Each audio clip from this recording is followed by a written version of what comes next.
Branding is the use of a name, term, design, symbol, or other feature to identify a product or service and distinguish it from those of other producers.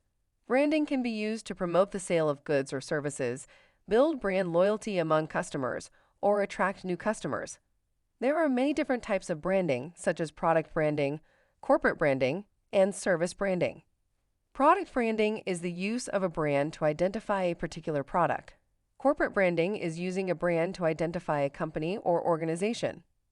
Service branding is the use of a brand to identify a service.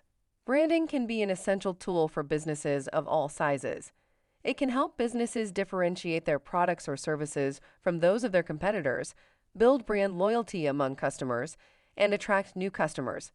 Branding is not just a logo, it is a thought, an idea, a feeling, and a concept that identifies your business to the rest of the world.